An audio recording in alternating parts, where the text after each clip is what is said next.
Welcome to today's 3D print. I had to lift the camera up way high to get this one.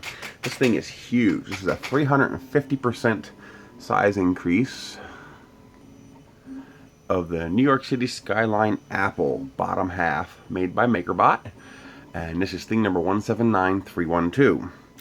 The first half, spectacular. I mean, it looks great, except for a couple missing lines here and there. It really came out fantastic. Well, I decided to get fancy and regret it hugely. I decided to swap filament. So this right here is the highest point at which the outside of the apple is printed. So as long as you let it print till this peak is finished, that's next to these buildings here, let it finish to that peak. On my printer at 350%, that was exactly 50%. Roughly, give or take a couple of 0.1%. So I switched filaments to a filament that I had previously known to work good, eSun PLA Pro. And it went to hell in a handbasket. My little Liberty here, I glued it back together, I melted it back together.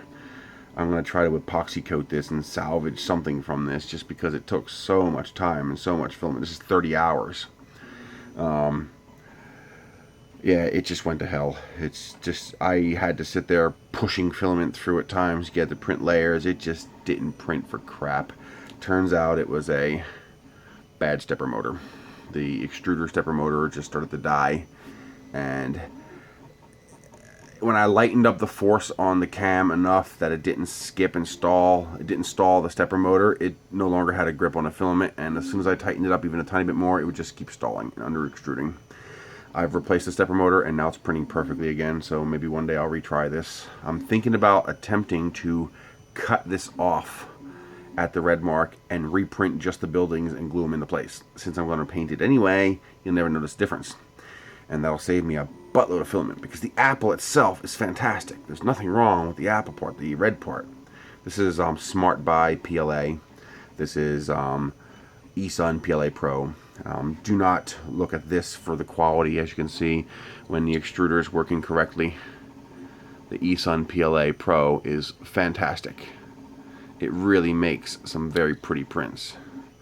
This was the dying stepper motor. That was not the fault of the PLA. Yeah, I'm going to try this again later. I mean, I don't want to occupy the printer for that long again for now. And another failure before I finally replaced the extruder. It pushed the part off the bed so it went all sideways, but even with all that it still works. So I'm going to reprint that too. That's an upcoming video. But yeah, pretty cool. This is again part number 179312 by MakerBot, posted on January 10th, 2014. If I can repair this, or if I just say screw it and reprint it, I'll also do the top half. Because this is all broken inside here. You can see it's coming off. It's just ready to break off. But, crap happens. You deal with it and you move on.